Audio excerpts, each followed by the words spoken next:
In this video, I'm going to show you how I got from this to this without any heat, so stay tuned. What's up curls, welcome back to my channel. My name is Kiki and I do all things curly hair tips, product reviews and styling. In today's video, I will be sharing a method that you can use to stretch your hair without any heat. So if you're interested in learning how to do this with no risk of heat damage, then I suggest you don't go anywhere. Of course, I started on freshly washed and conditioned hair and began parting the hair into sections. The smaller the sections, the better stretch you will get. For my leave-in, I applied the Briogeo Don't Despair Repair leave-in treatment. I wanted to just make sure my hair had a little bit of moisture, but it wasn't too weighed down, so it didn't take that long to dry. Because if you overload your hair with products, then it's going to take quite a while to dry. I made sure the section was nice and detangled because, of course, you need this to be as smooth as possible.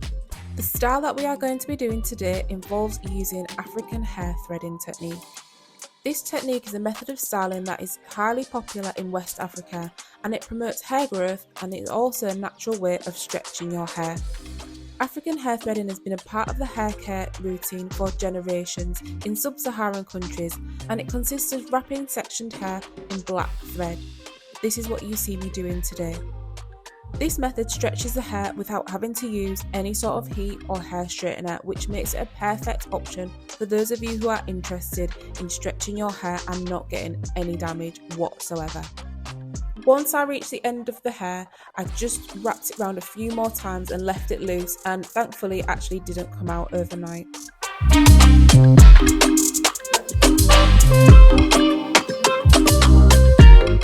I repeated this throughout all of the sections of my head, and I want to say it took me about an hour and a half to complete, which was a little longer than I wanted, but I did want to get this right, and it was the first time, so it was a little bit time consuming.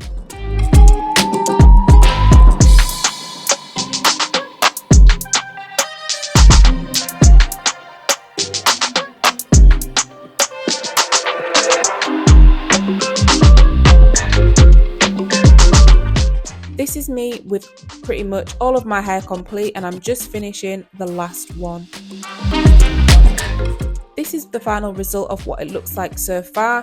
I'm going to come back and show you what it looks like in the morning when it has dried overnight, and hopefully we'll have some lovely results.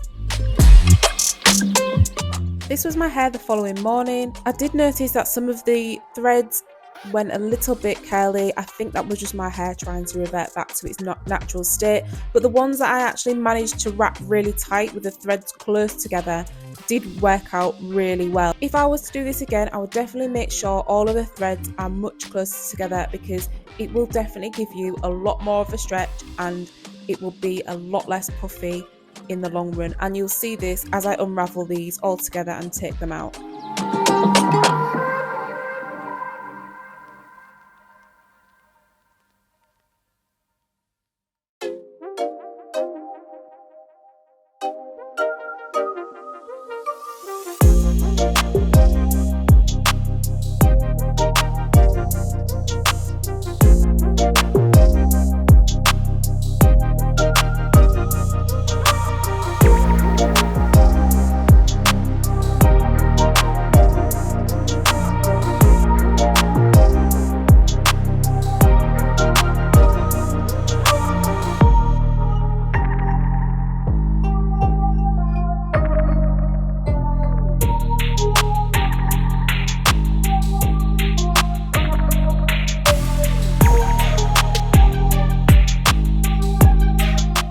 So now the threads are all out, this is what my hair's looking like.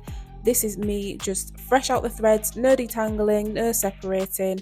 This is just how it looks coming out of the threads, but I decided to brush this out as I wanted a little bit more of a sleeker look and just to see how stretched it really was.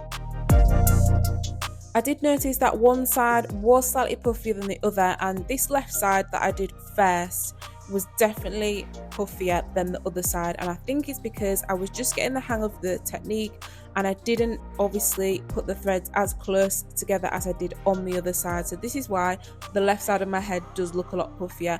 But overall, I would recommend doing this. I really liked this as a start for my camera style that I was doing for the week. and it did help the manageability of my hair, and it looks nice and sleek. To be honest, I'm really surprised I was able to achieve this look without any heat whatsoever. Let me know in the comments how you think this style turned out, and I will see you in the next video.